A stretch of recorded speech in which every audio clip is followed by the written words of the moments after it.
Assalamualaikum anak-anak, masih di kelas online. Di segmen kali ini kita akan belajar mata pelajaran komunikasi massa. Pada waktu lalu, Ibu sudah memberikan materi mengenai dasar-dasar jurnalistik, kemudian teknik jurnalistik, dan juga kode etik jurnalistik. Nah, untuk segmen ini Ibu akan menjelaskan materi mengenai bentuk-bentuk dari komunikasi massa dan membahas soal-soal. Sebelum membahas soal-soal, kita akan belajar materi terlebih dahulu. Baik, ada bentuk-bentuk komunikasi. Yang pertama, memahami jenis dan bentuk dari komunikasi. Jenis-jenis komunikasi dan penjelasannya. Dalam jenis-jenis komunikasi, ada beberapa di sini. Yang pertama ada komunikasi berdasarkan penyampaian. Komunikasi berdasarkan penyampaian dimaksudkan bahwa berkomunikasi satu sama lain karena manusia tidak hanya makhluk individu, tetapi juga makhluk sosial yang selalu mempunyai kebutuhan untuk berkomunikasi dengan sesama. Dalam komunikasi berdasarkan penyampaian terdapat dua cara penyampaian. Yang pertama ada komunikasi verbal atau lisan. Yang kedua ada komunikasi nonverbal atau tertulis. Komunikasi verbal yaitu dimaksudkan secara langsung atau tidak dibatasi oleh jarak, di mana kedua belah pihak dapat bertatap muka. Contohnya dialog dua orang atau lebih. Yang kedua ada komunikasi nonverbal atau tertulis. Di sini contohnya seperti naskah yang biasanya digunakan untuk menyampaikan kabar yang bersifat kompleks, gambar atau foto yang bisa dilukiskan dengan kata-kata atau kalimat. Yang kedua ada komunikasi berdasarkan perilaku. Dalam komunikasi berdasarkan perilaku dibedakan menjadi tiga. Yang pertama ada komunikasi formal, komunikasi informal, dan komunikasi non-formal. Komunikasi formal yaitu komunikasi yang terjadi di antara organisasi atau perusahaan yang tata caranya sudah diatur dalam struktur organisasi. Contohnya seminar.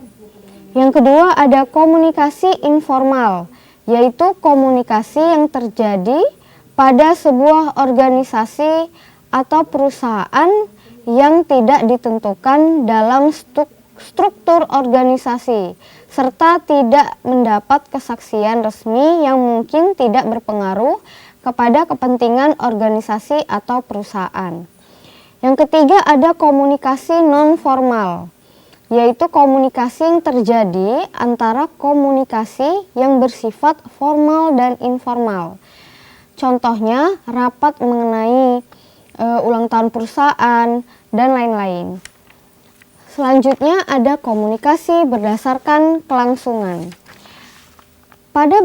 Pada komunikasi berdasarkan kelangsungannya terdapat dua yang membedakan. Yang pertama ada komunikasi langsung dan komunikasi tidak langsung.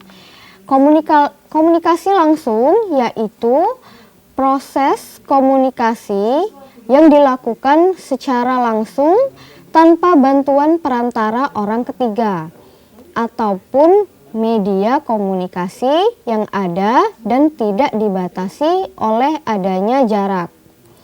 Yang kedua ada komunikasi tidak langsung, yaitu proses komunikasi dilaksanakan dengan bantuan pihak ketiga atau bantuan alat-alat media komunikasi. Yang keempat ada komunikasi berdasarkan maksud komunikasi. Berdasarkan maksud komunikasi dapat dibedakan menjadi 4. Yang pertama ada berpidato, yang kedua ada memberi ceramah, yang ketiga ada wawancara, dan yang keempat adalah memberi perintah atau tugas. Yang kelima ada komunikasi berdasarkan ruang lingkup. Berdasarkan ruang lingkupnya, komunikasi dibedakan menjadi 3. Yang pertama ada komunikasi internal, komunikasi eksternal. Komunikasi internal yaitu komunikasi yang dibedakan menjadi 3 macam. Jadi dari komunikasi internal ini dibagi menjadi 3. Yang pertama ada komunikasi vertikal, kemudian komunikasi horizontal, dan yang ketiga ada komunikasi diagonal. Dalam komunikasi vertikal yang terjadi di dalam bentuk komunikasi dari pimpinan kepada anggota seperti perintah, teguran, pujian, dan sebagainya. Jika komunikasi horizontal itu terjadi di dalam ruang lingkup organisasi atau perusahaan di antara orang-orang yang memiliki kedudukan sejajar. Kemudian yang terakhir ada komunikasi diagonal yang terjadi di dalam ruang lingkup organisasi atau perusahaan di antara orang-orang yang memiliki kedudukan berbeda pada posisi tidak sejalur. Yang kedua, dalam komunikasi berdasarkan lingkup ada yang namanya komunikasi eksternal. Komunikasi yang terjadi antara organisasi atau perusahaan dengan pihak masyarakat yang ada di luar organisasi atau perusahaan tersebut. Komunikasi eksternal dimaksudkan untuk memperoleh pengertian, kepercayaan, bantuan, dan kerjasama dengan masyarakat. Selanjutnya ada komunikasi berdasarkan jumlah yang berkomunikasi. Yang pertama ada komunikasi perseorangan, yang kedua ada komunikasi kelompok. Komunikasi perseorangan yaitu komunikasi yang terjadi dengan cara perseorangan atau individu antara pribadi dengan pribadi mengenai persoalan yang bersifat pribadi juga. Yang kedua ada komunikasi kelompok, yaitu komunikasi yang terjadi pada kelompok mengenai persoalan-persoalan yang menyangkut kepentingan kelompok. Yang ketujuh, komunikasi berdasarkan peranan individu. Dalam komunikasi ini, peranan individu sangat mempengaruhi kesuksesan proses komunikasinya. Nah, berikut ini ada beberapa macam komunikasi berdasarkan peranan individu. Yang diantaranya ada komunikasi antar individu dengan individu yang lain. Yang kedua ada komunikasi antar individu dengan lingkungan yang lebih luas. Yang ketiga ada komunikasi antar individu dengan 2 kelompok atau lebih. Dalam komunikasi antar individu dengan individu yang lain, yang dimaksud adalah komunikasi ini terjadi secara non-formal maupun informal. Individu bertindak sebagai komunikator, mampu mempengaruhi individu yang lain. Pengertian dari komunikasi antar individu dengan lingkungan yang lebih luas, ini terjadi karena individu yang dimaksud memiliki kemampuan yang tinggi untuk mengadakan hubungan dengan lingkungan yang lebih luas. Yang ketiga ada komunikasi antar individu dengan 2 kelompok atau lebih. Pada komunikasi ini, individu berperan sebagai perantara antara 2 kelompok atau lebih, sehingga dituntut kemampuan yang prima untuk menjadi penyelaras yang harmonis.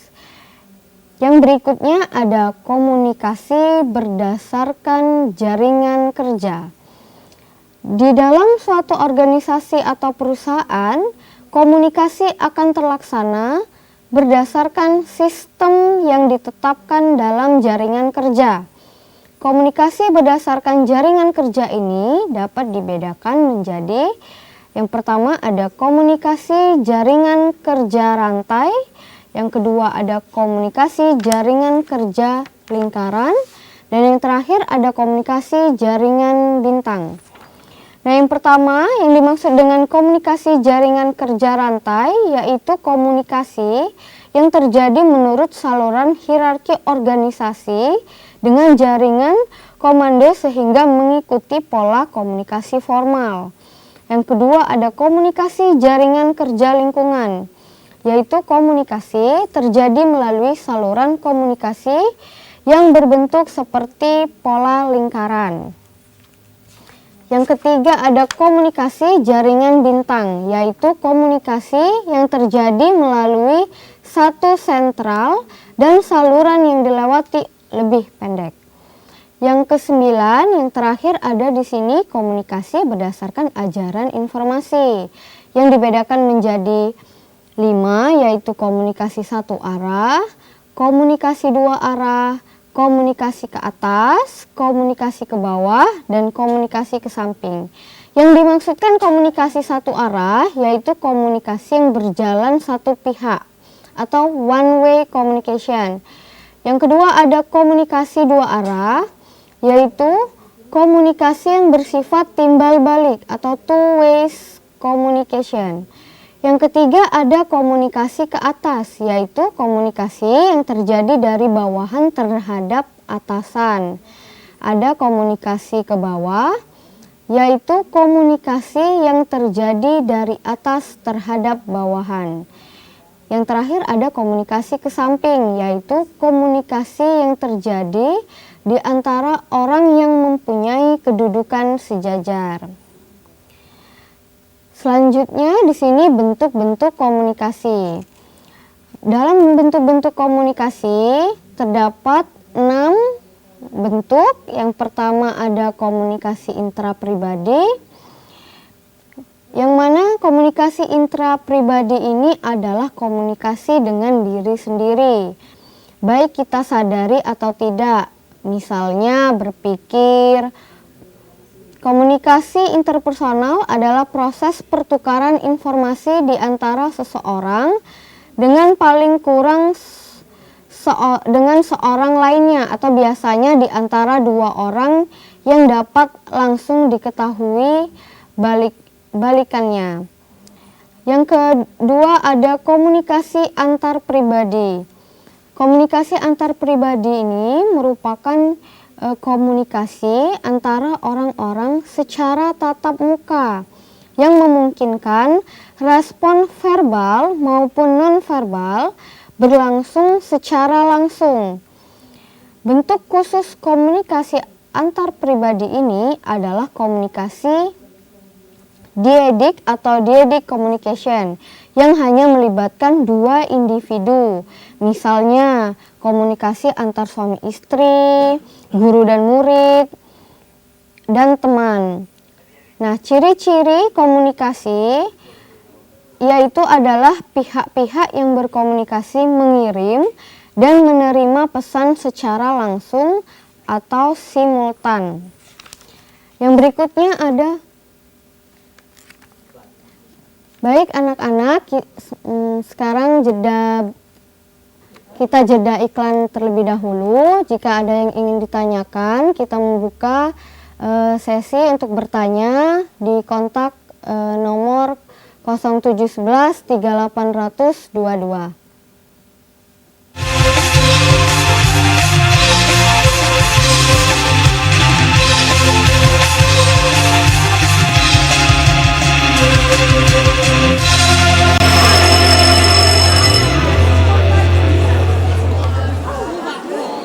Masih di kelas online. Untuk anak-anak yang ingin bertanya, silakan telepon ke nomor 0711 3822. Baik, kita lanjutkan materi yang selanjutnya mengenai bentuk-bentuk komunikasi. Melanjutkan komunikasi antar pribadi, yang selanjutnya ada komunikasi kelompok atau kecil. Komunikasi kelompok atau kecil, komunikasi yang merujuk pada komunikasi yang dilakukan sekelompok orang kecil atau kelompok sendiri yang merupakan sekumpulan orang yang mempunyai tujuan bersama, yang berinteraksi satu sama lain untuk mencapai tujuan bersama, saling mengenal satu sama lain dan memandang mereka sebagai bagian dari kelompok tersebut.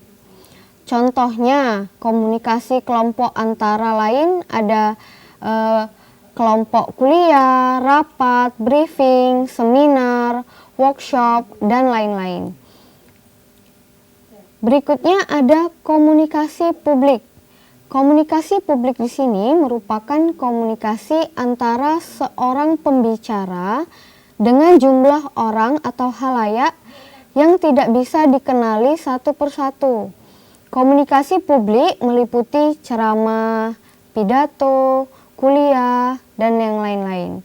Nah, ciri-ciri dari komunikasi publik adalah yang pertama, berlangsung lebih formal, menuntut persiapan pesan yang cermat, menuntut kemampuan menghadapi sejumlah besar orang. Komunikasi cenderung pasif, terjadi di tempat umum yang dihadiri sejumlah orang.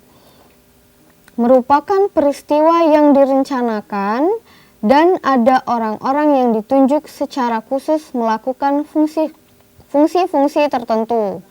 Berikutnya ada komunikasi organisasi.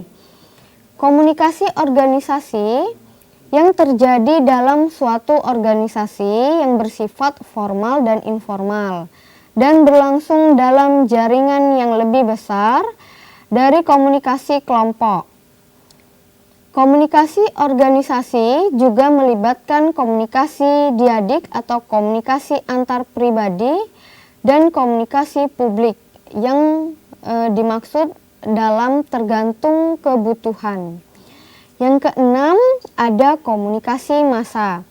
Nah, komunikasi massa ini komunikasi yang menggunakan media massa atau bisa menggunakan media massa online maupun cetak atau elektronik yang dikelola sebuah lembaga atau orang yang dilembagakan yang ditujukan kepada sejumlah besar orang yang tersebar.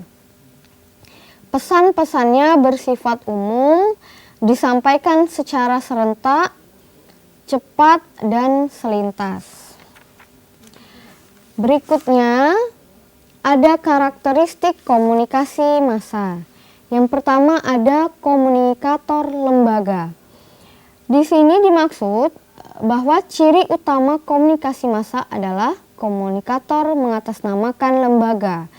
Komunikatornya merupakan individu yang menjadi bagian dari tim atau sistem, seperti wartawan, penyiar, dan presenter menulis berita, siaran, dan membawakan acara atas nama lembaga medianya.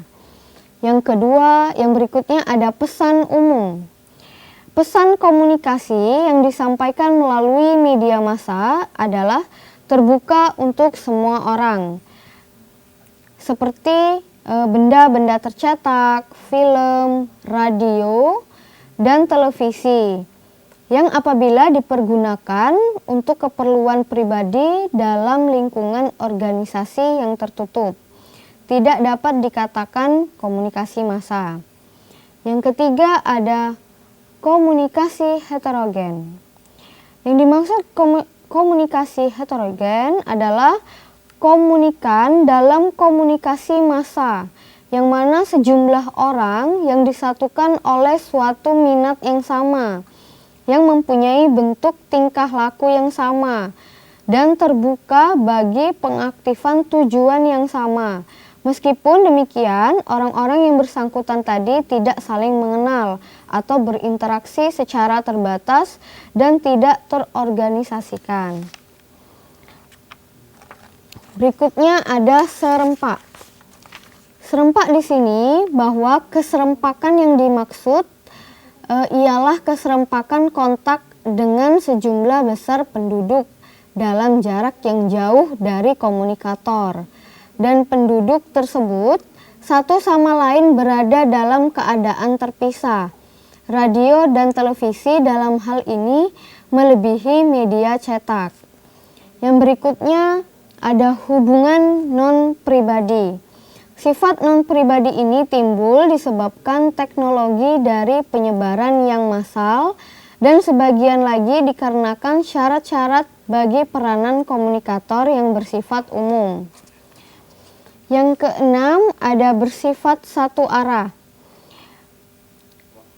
Dalam komunikasi massa, sebenarnya antara komunikator dengan komunikan yang berperan aktif, namun keduanya tidak bisa berdialog atau berkomunikasi secara langsung, seperti yang terjadi pada proses komunikasi antar personal. Hal inilah yang membuat komunikasi massa ini bersifat satu arah. Baik, selanjutnya kita akan membahas soal-soal dari materi kita pada hari ini, yaitu soal yang pertama ada komunikasi secara langsung serta tidak dibatasi oleh jarak, di mana kedua belah pihak dapat bertatap muka. Disebut yang A, komunikasi verbal, yang B, komunikasi nonverbal, yang C, komunikasi formal, dan D, komunikasi nonformal. Jawaban yang benar adalah A, komunikasi verbal. Pembahasannya adalah bahwa komunikasi verbal atau lisan tadi merupakan komunikasi yang terjadi secara langsung, serta tidak dibatasi oleh jarak, di mana kedua belah pihak dapat bertatap muka. Contohnya dialog dua orang yang terjadi secara tidak langsung akibat dibatasi oleh jarak. Contohnya komunikasi lewat telepon. Yang soal nomor 2, komunikasi yang biasanya digunakan untuk menyampaikan kabar yang bersifat kompleks, gambar, dan foto akibat tidak bisa dilukiskan dengan kata-kata atau kalimat merupakan pengertian dari jenis komunikasi yang A, komunikasi verbal, B, komunikasi nonverbal, C, komunikasi formal, dan D, komunikasi nonformal. Jawaban yang benar adalah yang B, yaitu komunikasi nonverbal. Pembahasannya adalah komunikasi nonverbal atau tertulis merupakan komunikasi melalui naskah yang biasanya digunakan untuk menyampaikan kabar yang bersifat kompleks, gambar, dan foto akibat tidak bisa dilukiskan dengan kata-kata atau kalimat. Soal berikutnya, di bawah ini yang merupakan pengertian komunikasi formal, yaitu yang A, komunikasi yang terjadi di antara organisasi atau perusahaan yang tata caranya sudah diatur dalam struktur organisasinya. Yang B, ada komunikasi yang terjadi pada sebuah organisasi atau perusahaan yang tidak ditentukan dalam struktur organisasi serta tidak mendapat kesaksian resmi yang mungkin tidak berpengaruh kepada kepentingan organisasi atau perusahaan. Yang C, yaitu komunikasi yang terjadi antara komunikasi yang bersifat formal dan informal. Yang D, ada komunikasi melalui naskah yang biasanya digunakan untuk menyampaikan kabar yang bersifat kompleks. Jawaban yang benar A, komunikasi yang terjadi di antara organisasi atau perusahaan yang tata caranya sudah diatur dalam struktur organisasi. Berikutnya, nomor 4, ada komunikasi berdasarkan kelangsungannya. Komunikasi dapat dibedakan menjadi 2. Yang A, komunikasi verbal dan nonverbal. Yang B, komunikasi formal dan nonformal. Yang C, komunikasi informal dan nonformal. Yang D, ada komunikasi langsung dan tidak langsung. Jawaban yang benar D, komunikasi langsung dan tidak langsung. Pembahasannya, berdasarkan kelangsungannya, komunikasi dapat dibedakan menjadi komunikasi langsung, yaitu proses komunikasi dilakukan secara langsung tanpa bantuan perantara orang ketiga ataupun media komunikasi yang ada dan tidak dibatasi oleh adanya jarak. Komunikasi tidak langsung itu merupakan proses komunikasinya yang dilaksanakan dengan bantuan pihak ketiga atau bantuan alat-alat media komunikasi. Baik anak-anak, terima kasih untuk pelajaran hari ini sudah selesai. Untuk berikutnya kita kembali lagi di kelas online. Terima kasih.